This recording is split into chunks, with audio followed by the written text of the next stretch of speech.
Today we're talking about a little more advanced way of finishing at the rim. We're going to talk about the cross-step layup. Manu Ginobili, Dwane Wade, they made a lot of money in finishing just like that. My name is Patrick Janishevsky. This is Coach P's Tip of the Week, brought to you by 3-1 Sportscast.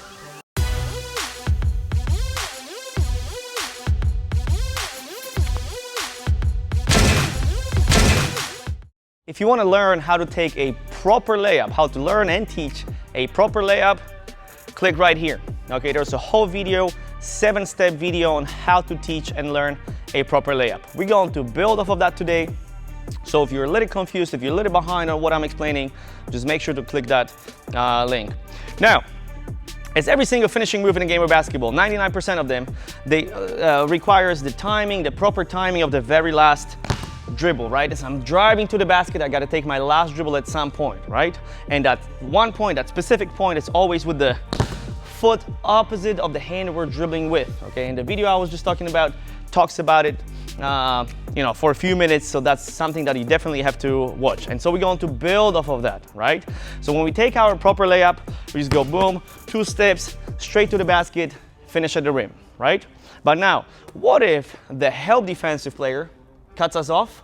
Or what if after penetrating, our initial defensive player cuts us off as well? What can we do then? Well, there are a few different ways to score with a defensive player on your hip or getting in front of you, and one of them is the cross-step layup, right? So as I'm penetrating, as I'm going to the basket, the defensive player is cutting me off, right?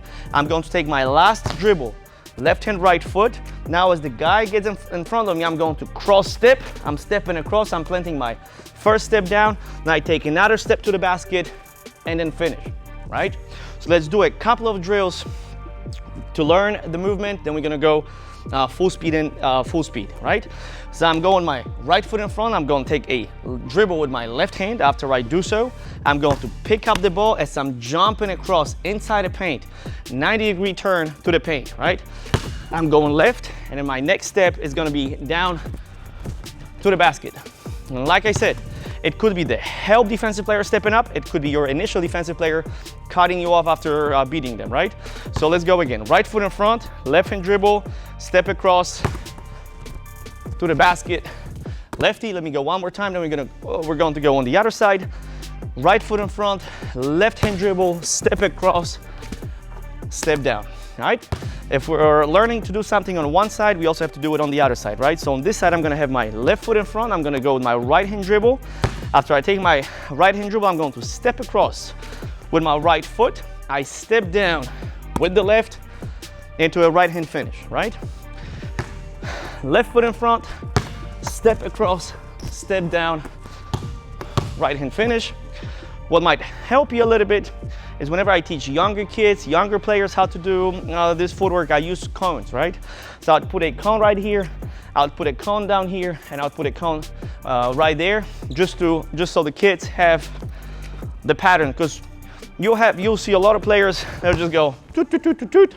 They turn their body just a little bit, and to them it feels like they did a perfect move. Wait, maybe not, right? So we want to, whenever we're learning or teaching how to do something, we want to kind of over-exaggerate our movements to send that message to our brain to do it properly then in the game.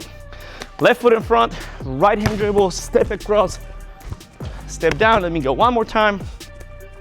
Right hand dribble, boom, finish. Oh, nice, okay? Let me now go full speed from the wing, okay? I'm not gonna go full speed yet.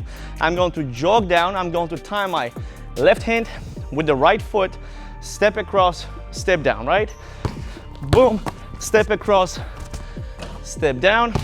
You may notice that I'm moving the ball after taking my last dribble. I'm moving the ball over my head. Instinctively already, I'm picking the ball up, right? A lot of the younger players, they'll be just whipping that ball left and right. So you have to pay attention to what to do with the ball, right? There are a few ways you could protect the ball in this move, right? One of them, you can maybe cradle it. I go boom, then go across. Another way, we can bring the ball overhead and then go to the basket, or even up to your face level. That should be just enough. And one more, the more advanced one, is we can go behind the back, okay? Let me go with a cradle first, and I'm gonna go with the high rip, and then I'm gonna go behind the back, right? So I'm going cradle, finish, right? I'm gonna go overhead finish, time it, overhead finish.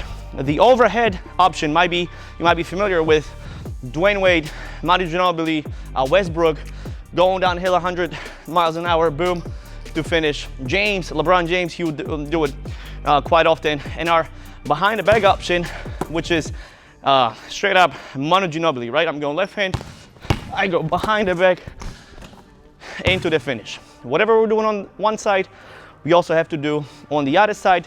So one by one, I'm going to go cradle, overhead, then behind the back, right? I'm going downhill, time right hand, left foot, cradle, 2 steps, finish, right? Let me go rather quick. Cradle into a finish. Option number 1, we're going to go overhead. Option number 2, and then behind the back, the best looking one, option number 3. There you go, the Manu Ginobili, the cross step layup. One of the better ways to finish in traffic if the defensive player cuts you off. My name is Patrick Niszewski. This is Coach B's Tip of the Week, brought to you by 321 Sportscast. We'll see you next time.